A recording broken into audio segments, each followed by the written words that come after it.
Captain Boyle's wife, Juno, has gone out to work, leaving Boyle to get his own breakfast, a sausage and tea. Before going, she has told him off for having made no effort to get a job, so Boyle sits sullen along by the fire, brooding and indignant. Isn't it hard lines the way I'm treated? Breakfast. I can keep the breakfast for me. Not if they went down on their bended knees would I take it. Oh no, I'll show them there's a little spirit left in me still. Well, she can keep her sausage. The tea's wet right enough. And she can keep that too. I want no breakfast. It'd choke me off of what has been said. And the robins nest again, and the flowers they are in bloom, when the springtime sunny smile seems to banish all sorrow and gloom. Then me bonny blue-eyed lad, if me heart be true till then, has promised he'll come back to me when the robins nest again. Oh, Joxer, come in, old son, come on in, have a bit of a sausage and a cup of tea, man. No, Captain, no. I'm afraid Juno will pop in any moment before we know where we are. Something's telling me to go at once. Come on in, Joxer. Don't be superstitious, man. We're Dublin men and not buyers that are only after coming up from the bog. Sit down, man. Well, I won't stop long, Captain. Whose is the book? Oh, one of Mary's. She's always reading lately. I was looking at one of the books the other day. 3 stories in it. The Doll's House, Ghosts, and The Wild Duck.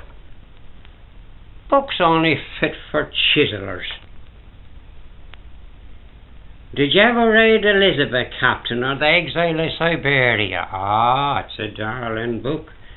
A darling book. Now, you eat your sausage and drink your tea and never mind about The Exile of Siberia. What are you wearing your moleskin trousers for? Oh, I have to go to a job, Joxer.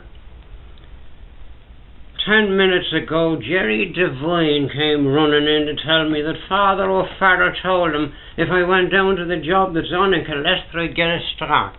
By the holy, that's good news. And how is it good news? Good news. I wonder if you were in my condition, would you call it good news?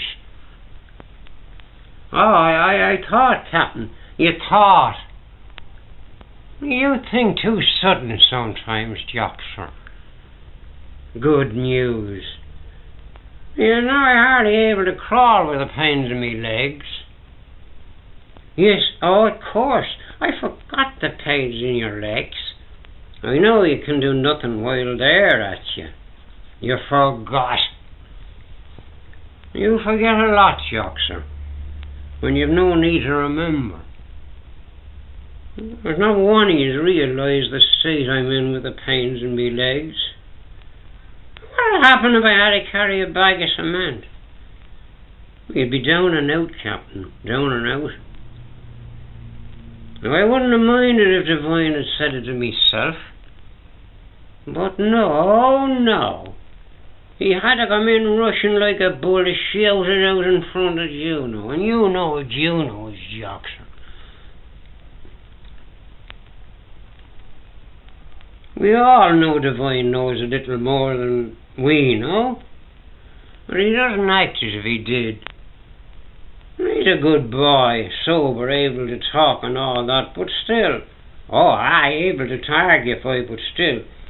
If he's running off the mare himself, he's No call to be running off of me. Captain Boyle's able to take care of himself. He's a good boy. Do you know, Joxer, I never heard him using a curse. I don't believe he was ever drunk in his life. Sure, he's not like a Christian at all. You're after taking the words out of me mouth, Captain. After all, a Christian is natural. Well, he's unnatural. Father Farrell, says he, sent me down to tell you, Father Farrell. Do you know, Joxer, I never like to be beholden to any of the clergy. Oh, it's dangerous right enough, Captain.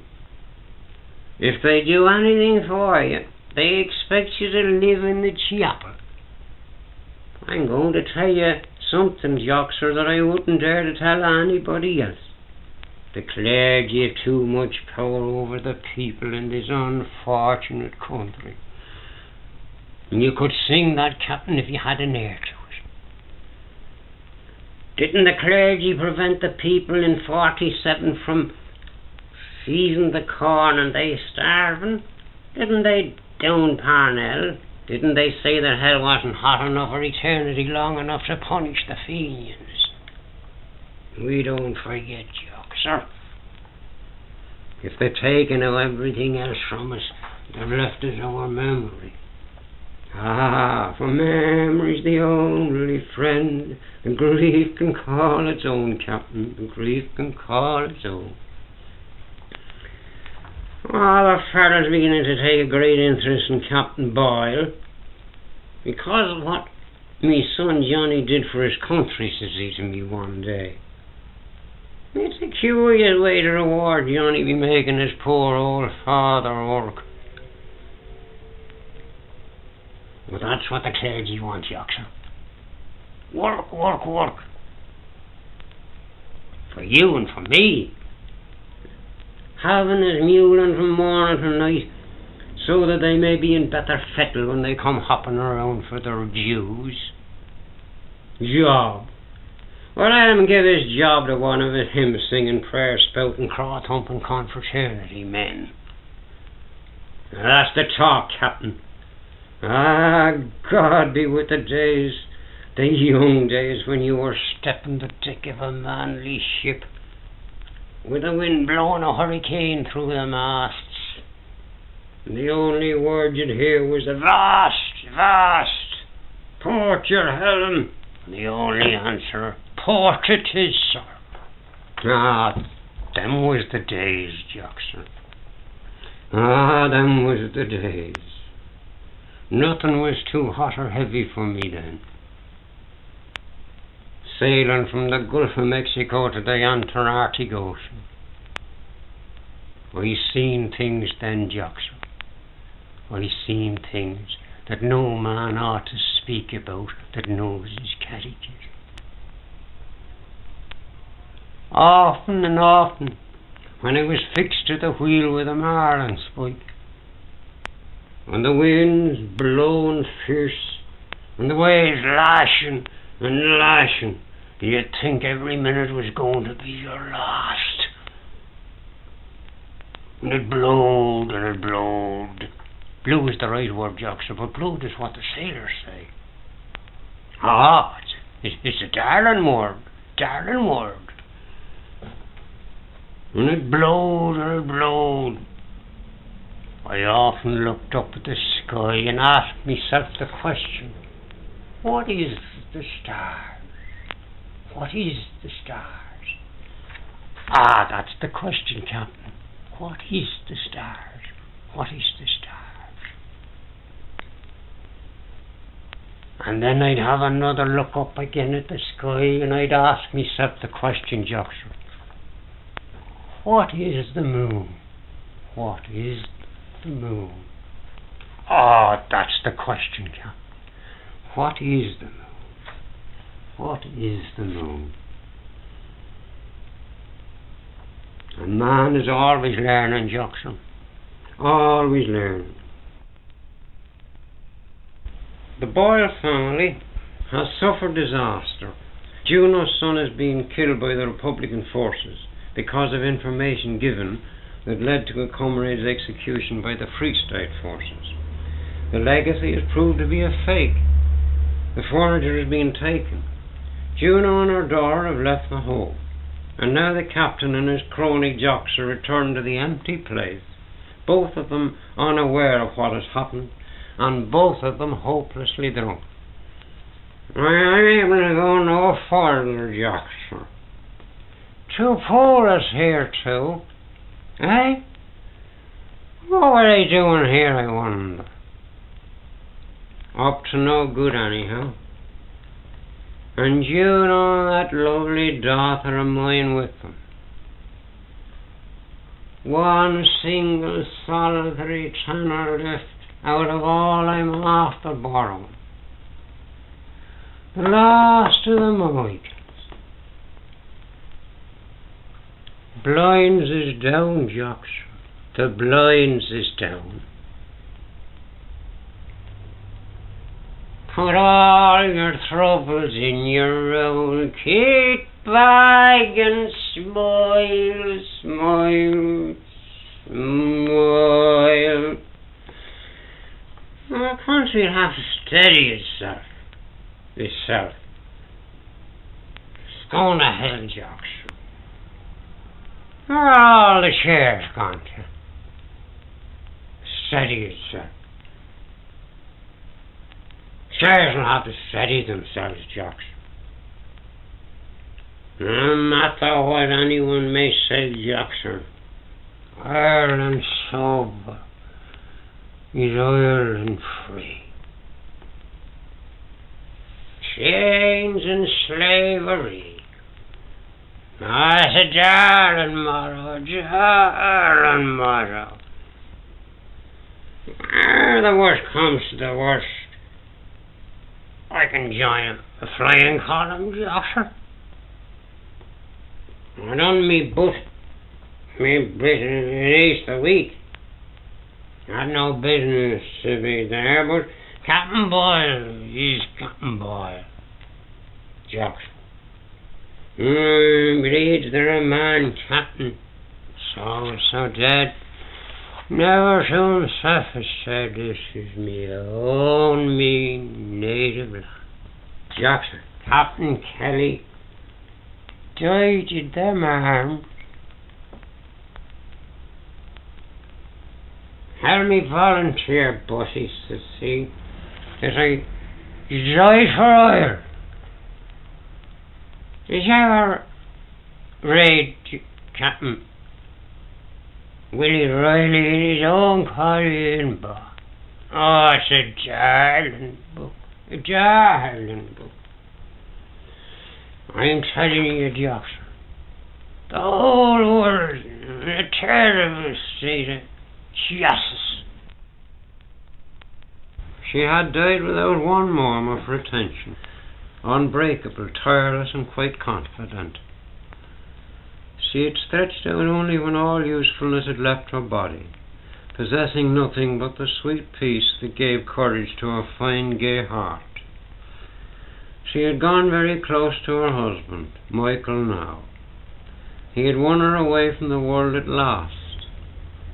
She had died divested of decoration, even one glittering word of praise. No matter. No earthly diadem would be brilliant enough to wear well on that seamed and fearless brow. Only such a gem as an evening star on that forehead would safely set off that hardy, gentle, patient face. He went about in a haze, collecting things against her burial. Out of the haze, the girl's hand wrapped up for him in fine tissue paper, a snowy shroud and soft pillow, tying them with black tape, the finest shift his mother had ever worn, softest pillow her head had ever touched. The hand of another girl, in some faintly sketched-in shop, gave him half a dozen crimson gladiolas, that they might shine a torch of defiance at death beside the grey head of the brave dead woman.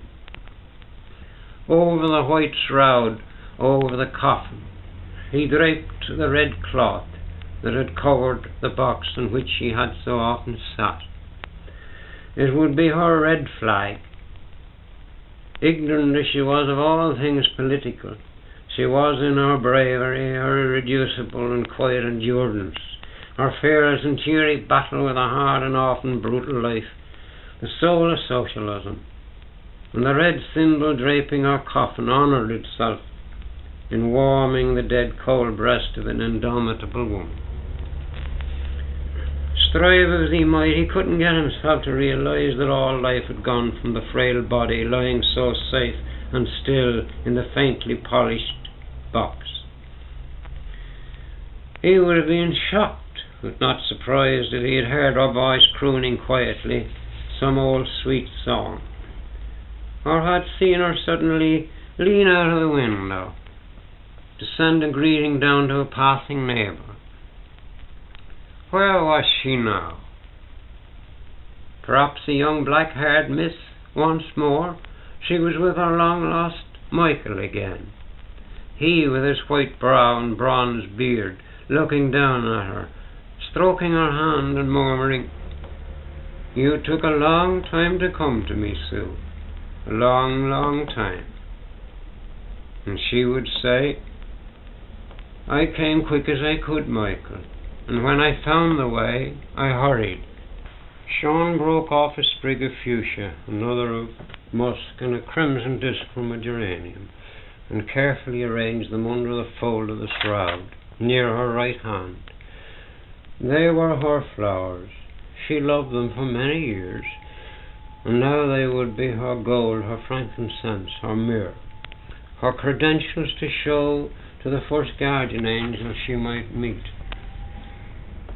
"I cared for these," she'd say, "and honoured them, for they were the gifts the good God gave me." Then maybe with a dim smile he'd ask her what favour she expected to get to return for these trivial things. She'd answer, permission to sing a few old songs, some for work to do in the daytime, and a chance to walk with Michael under the evening star. Seán knew well what he saw in his mind's eye was but a fantastic remembrance of one now gone, one whom he thought he loved because she had been very useful to him. He knew that this vision would gradually resolve itself into a newly ordered life, and that this new life would go on striding ever farther away from the geranium, the fuchsia, and the musk.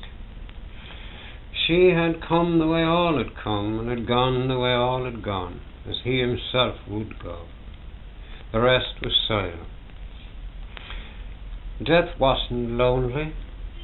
Great multitudes had died as she had, in the same way at the same moment. Leaves of grass all, which today is and tomorrow is cast into the oven. In memoriam ad gloriam sed astorium non memoriam. Amen. Death is but change, and change has been with us, in us, through us, since the world began. We are inclined to be frightened at the thought of ceasing to be, because the thought implied that consciousness of annihilation persists. But we shall never know that we are dead.